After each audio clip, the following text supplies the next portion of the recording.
Приветствую, друзья! Хорошо освоившись в сегменте внутриканальных наушников, в компании Kiwi Ears решили взяться за большее, выпустив гибридную полноразмерную модель на 50-мм динамике и 14,5 мм планарном излучателе. Конструкция у новинки закрытая, сменный кабель, металлические шарниры и, естественно, чашечки из натурального дерева. То есть все в лучших традициях этого жанра. Очень интересная модель, тем более, что это своеобразный дебют. О ней поговорим. Поехали! Пришли наушники в ярко оформленной коробке с изображением модели, спецификациями и перечнем уже указанных мною достоинств. В комплекте был огромный бокс для их транспортировки, конечно же, инструкция по эксплуатации и скромно выглядящий кабель. С одной стороны, у него дешевая на вид тканевая оплетка и, что совсем уж непонятно, 3,5 мм штекер. А с другой, две жилы из прозрачного силикона, тоже, кстати, на 3,5 мм разъемах. Но тут как раз таки все правильно, так как замену для данного кабеля подобрать можно в 2 счета. Что я, естественно, и сделал, выбрав плетеный от OpenHead. Аппаратура подтвердила мои сомнения, показав сопротивление стокового кабеля равного в 0,9 Ома, что слишком уж много. Хотя, если на первое время, то сойдет.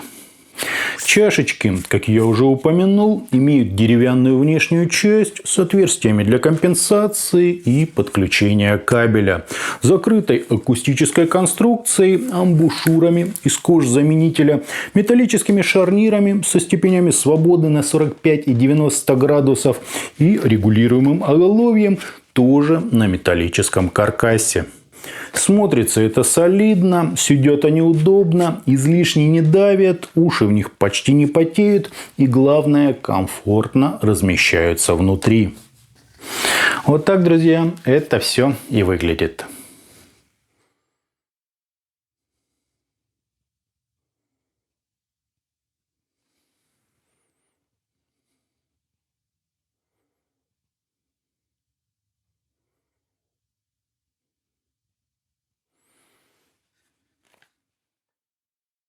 На измерениях у нас очень быстрый по скорости затухания импульс, допустимые расхождения между каналами и искажения в пике, достигающие всего 0,2%, если считать ниже 100 Гц. В максимуме же они доходят до 1,4%, что тоже просто феноменально.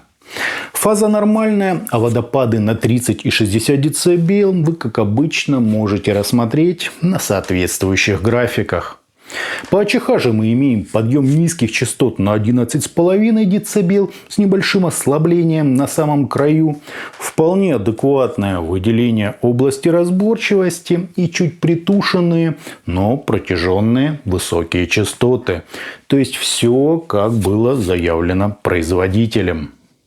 На служе АТС звучат тепло и мягко, с довольно неплохим погружением в материал, мелодикой и эмоциональной составляющей. Бас здесь глубокий, густой, заполняющий собой почти всю нижнюю часть пространства. Отчего характер у них скорее притемненный, с закрытым пространством и подчеркнутой массивностью. Как всегда, такая конструкция не дает особо воздуха, частично смазывает картинку, уменьшая разрешение, и скрадывает общую выразительность. То есть герои обзора не могут похвастаться ни напором, ни подробной прорисовкой текстур, ни своей микродинамикой. Образы тут исключительно цельные и по аналоговому большие.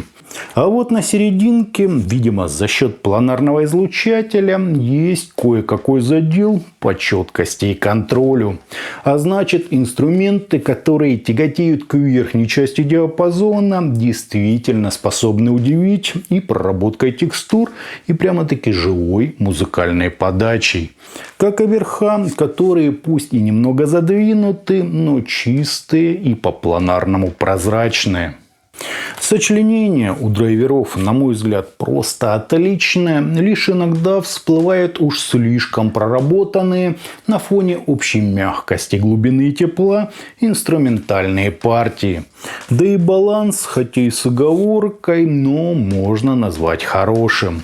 Низ здесь прямо нахлестывает на нижнюю часть средних частот, образуя с ней почти однородную конструкцию, что, как несложно догадаться, делает звук тяжелее и в акустическом смысле жирнее. Слушать это очень интересно, однако с ценовой политикой производителя я лично не совсем согласен. К тому же для подкастов, лекций и аудиокниг модель не особо подойдет. Бас заглушает часть голоса, сильно акцентируя имеющиеся в помещении резонансы и иные шумы вокруг. То есть АТМ довольно критичны к качеству материала и не вытягивают разнообразные гаражные исполнения. А вот если все круто записано и хорошо сведено, то они раскрываются прямо на глазах, давая и приятный аналоговый флер, и правильный баланс, и эдакую магнетичность всему происходящему. Словно любимые домашние тапочки. Жанрово модель прекрасно подойдет для чего-то популярного, атмосферного, ориентированного на низкие частоты, включая все танцевальное, вокальное, для клубного джаза и даже кое-чего из академического, включая большие симфонические оркестры. Если же вы просто лютый басхэт, то это вообще наушники мечты. Причем никаких сибилитивных призвуков, фризи и грязи от сведения тут и в помине нет. Басы качают порой аж до мурашек по коже, бархатно-приятный вокал и прямо выдающаяся в глубину сцена. С легкой потерей фокуса ближе к краям сцены, приятной резвостью у труб и шириной у хора. Еще отмечу довольно цельное аудиальное полотно, объемные весьма мелодичные образы, привычную любителям закрытых полноразмеров легкую дымку из отражений, гармоничность и эдакие отголоски изысканности. С реально живыми тембрами, комфортом, глубиной и той самой вовлеченностью. Да, особой техничности здесь нет, как и дотошной, чуть ли не пиксельной картинки. Зато есть масштаб, энергетика, уют и приятная слуху ламповая атмосфера. С чуть выдвинутой вперед сценой, цельными, невероятно насыщенными образами, легким магнетизмом и просто изумительной мелодической составляющей. Да, они мягкие, скорее даже наимягчайшие. И в этом, на мой взгляд, их главная фишка. Ну и бас здесь, как говорится, всему голова. Единственный нюанс – их нужно нормально так прогреть. Итогом наушники Киверс ATEM роскошно выглядят, неплохо сидят, корректно согласованы по излучателям с вполне допустимым уровнем искажений и хорошо продуманной кривой АЧХ. Звучит же модель масштабно, глубоко, довольно насыщенно, по аналоговому тепло, очень атмосферно, с какой-то феноменальной мягкостью, теплотой и уровнем погружения в материал. Да, в разрешение модель очевидно не уходит, но и особо напористой и четкой я бы ее тоже не назвал. Она хороша своим реально качающим басом, мелодикой, сценой и прямо-таки аналоговой теплотой. Открытым наушникам они не конкуренты, но как для своей ниши просто превосходны. Не прямо топ, но очень приятная модель. А у меня на этом все. Это были наушники Киверс ATEM. Не забывайте, что у нас есть группы ВКонтакте и Телеграме, на которые обязательно нужно подписаться. Всем, друзья, добра!